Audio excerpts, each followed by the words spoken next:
Hello and welcome to Thinking Out Loud.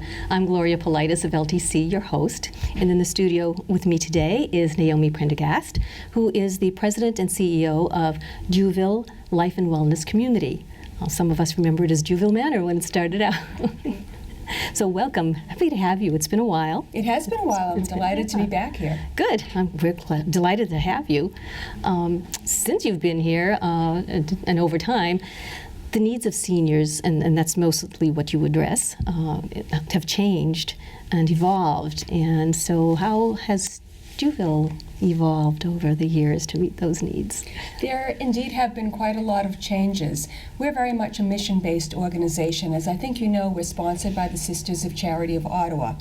And even though DYouville has been around since 1960, we've changed a lot because part of our mission requires that we anticipate the changing needs of the community and respond to those changes. There's nothing complacent about DYouville. And so we're always looking to see what people's needs are. And people's needs have changed. The demographics change, and also consumer expectations continue to evolve as well. Absolutely, because I think a lot of people who may not have followed the DYouville development over the years still think of it as the nursing home. Exactly, Yeah. and in fact, we have the largest nursing home in the area, but even nursing home services today are very different than they used to be. Most of our admissions go back home. We actually admit and discharge about 100 people a month from our campus. It's quite a lot because people come to us after they've had a joint replacement or maybe some other type of surgery, and they need some rehab and some nursing care before going back home. And so that's a big part of what we do. And of course, there still are people who come and live with us indefinitely as well. Right. I've had two relatives who have done that. So what are the new developments or the developments since nursing home care? I know there have been a lot of them, so what are the options now? Well, there are, and actually on our campus, even though nursing home care is definitely front and center, and as I mentioned, we do a lot of short-term rehab, especially in our DYouville Center for Advanced Therapy, but also at DYouville Senior Care. But we also have added housing to our campus, and we've done so in a couple different ways. We have Bria Gardens, which offers 63 affordable independent apartments to seniors. And for that, one must be at least age 62 and to be a very low income. That income requirement changes year to year as determined by HUD. But it's folks who really need some assistance financially with housing, but otherwise are independent. And then we have the Saab residence, which opened just about a little over a year ago. And that is affordable, supportive housing, and also memory care assisted living for people who need some services. Some people are actually still pretty independent, but perhaps they don't want to be cooking, they don't want to be doing their laundry. Sounds like me some days, actually. But for them, they want to live as part of a community, and they and their family are concerned that over time, their needs may continue to evolve and need more support. Right, so what are the kinds of things that they can expect to have at the Saab residence? Well, at the Saab residence, on the supportive side, which is like traditional assisted living, people have their own one-bedroom apartment. We do have a couple two-bedroom bath and a half apartments, but most of the apartments are one bedroom, one bath with a living room, and a kitchenette.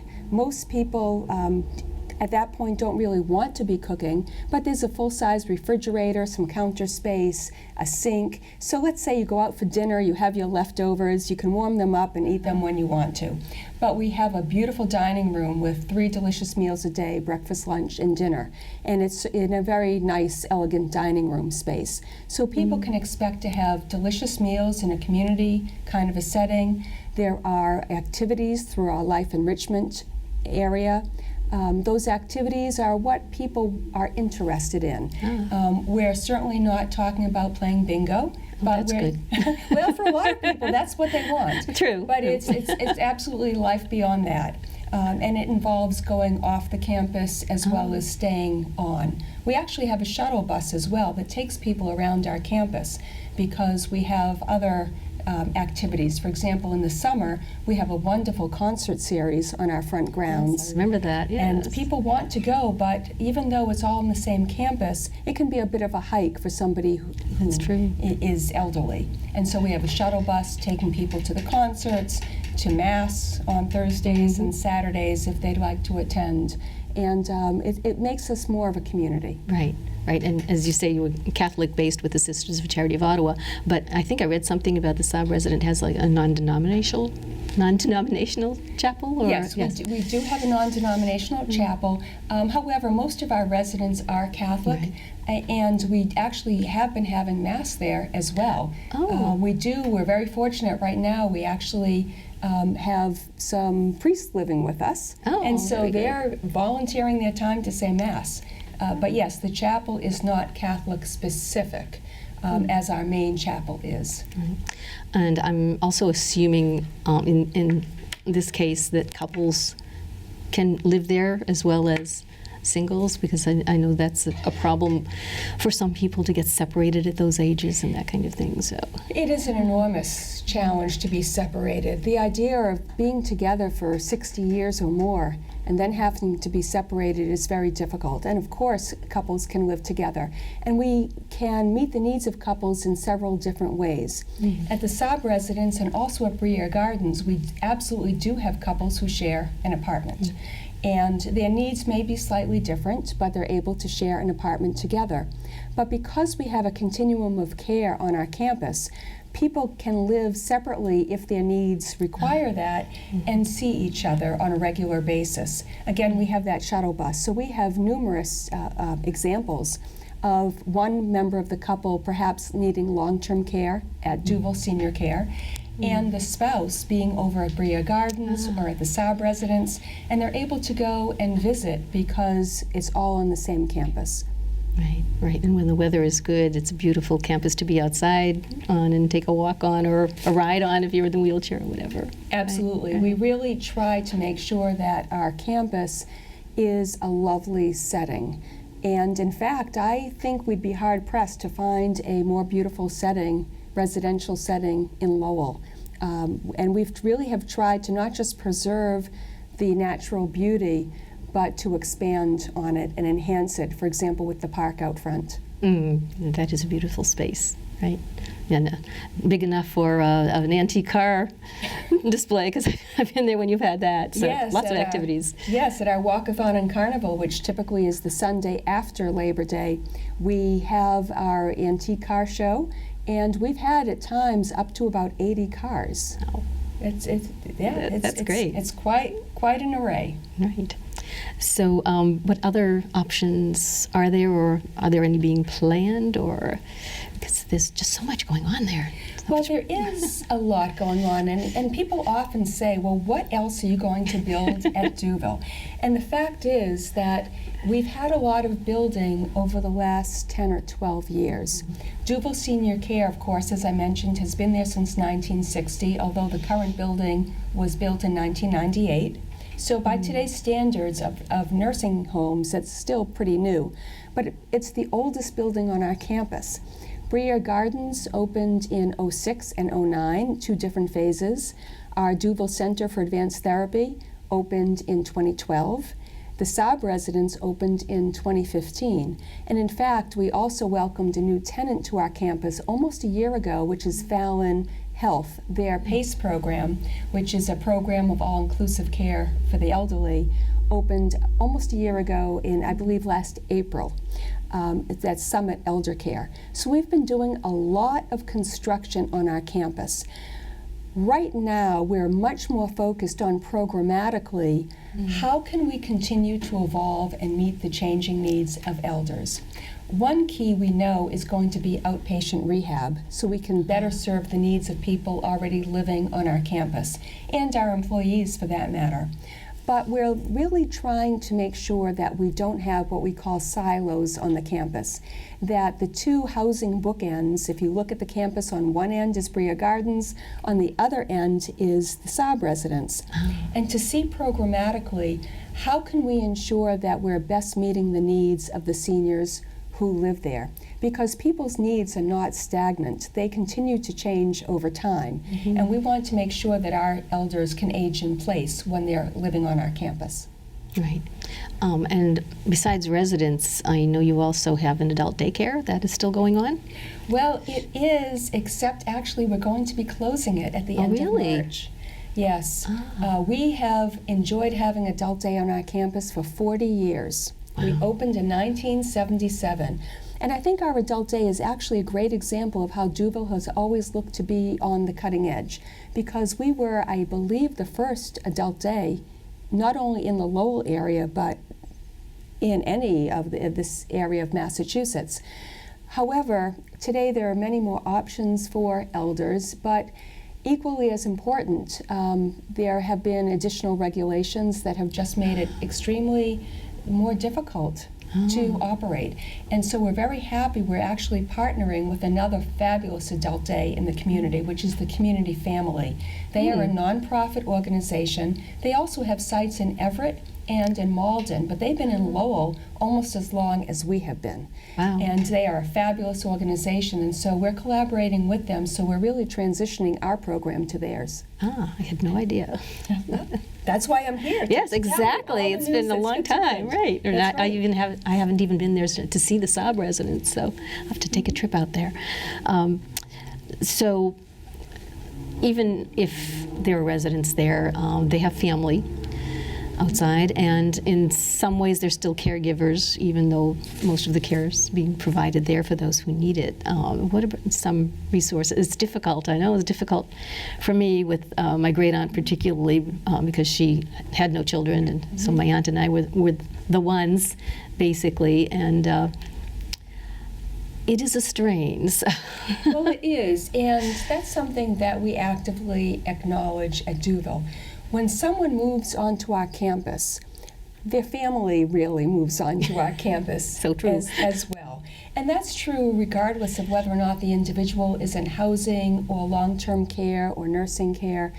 The family needs support. And especially, you know, I mentioned that about 100 people a month go back home. Well, it can be very difficult for somebody who's 85 years old, who's had surgery, to go back home. They may have a spouse at home, they may be living with a child, or they may be living alone. But regardless of their personal situation, and no situation is identical one to the other, there's additional support that needs to happen. And so we try to do education with the family about what to expect as well. But for those living on our campus, we do have various support groups, especially for those who have dementia or either Alzheimer's or other types of dementia. We have a fabulous special care unit, and our Director of Life Enrichment and Dementia Care Services has a support group, regardless of the stage where their family member may be in the process. People do need support. They absolutely do, yes, and it's good to know that you have some of those. Are there some strategies for caregivers that you can talk about? So if they don't happen to have someone, or not lucky enough to have someone at Dyouville and elsewhere, what are some strategies that might help them to deal with it?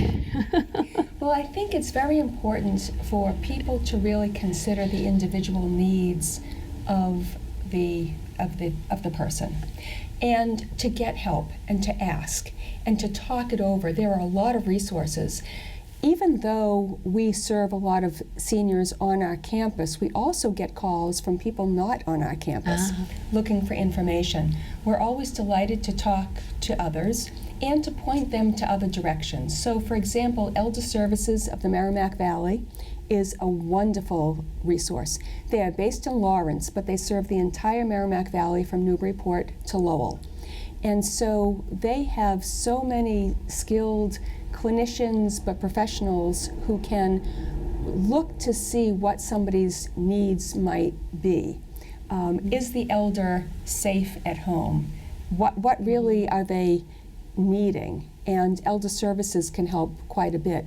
So I think it's very important for an individual or their family to ask the questions. And also a lot of people have questions about, what do I need, but how do I afford it? Yes. How do I pay for it? You know, this is a time when money has to be spoken about, because A lot of people are not comfortable asking, Right. but it's a very important question.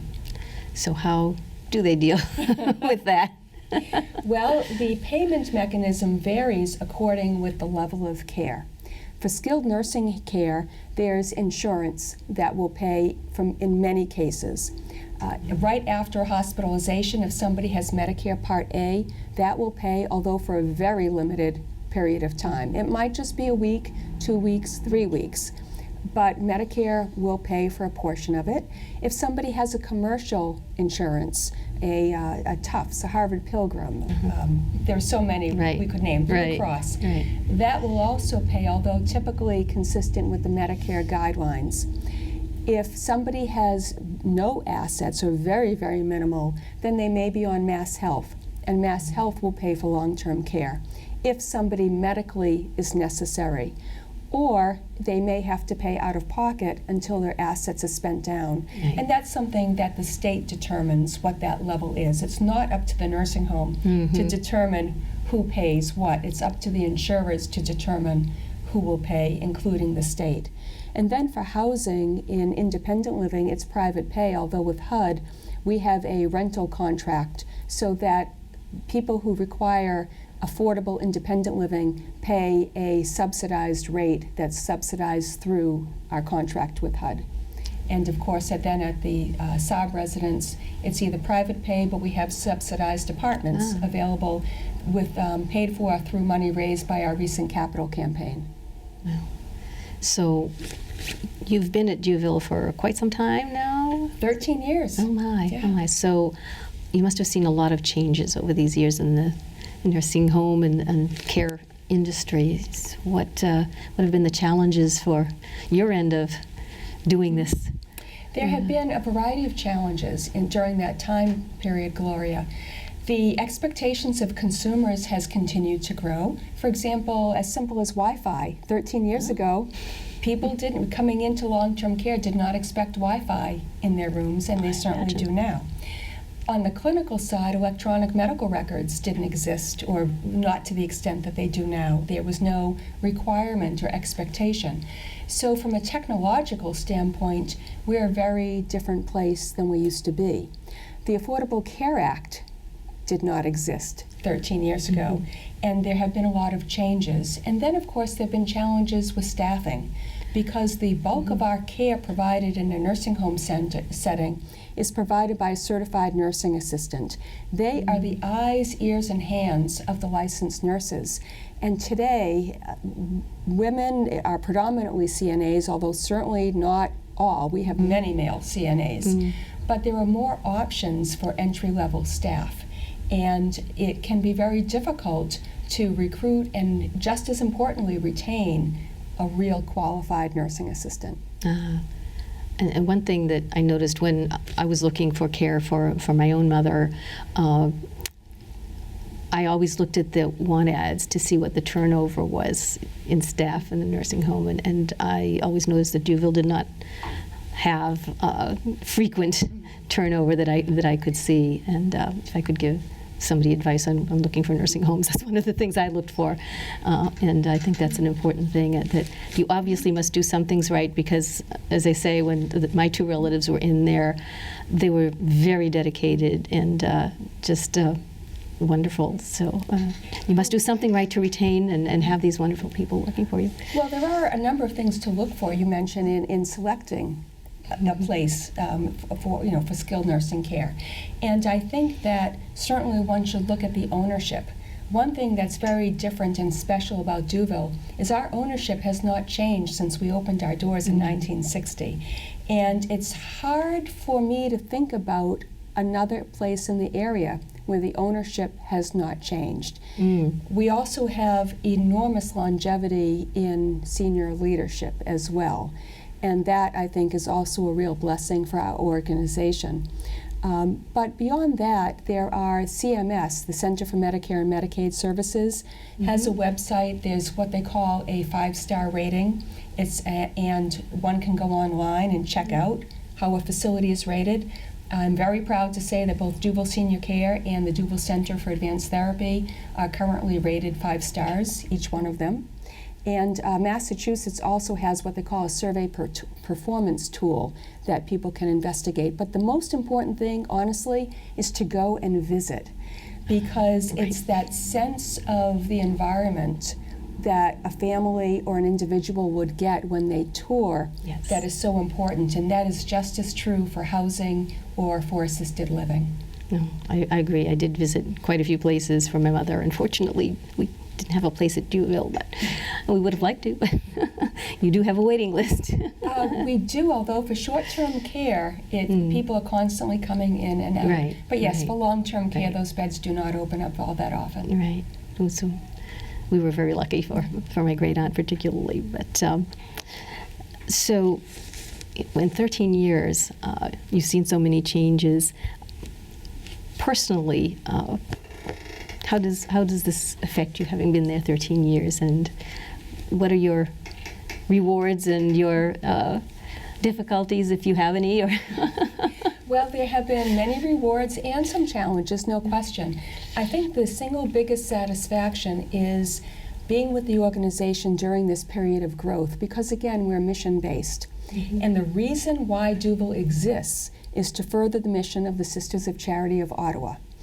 Our staff really buy into that, as we all have to, because that's why we're there as a faith-based nonprofit.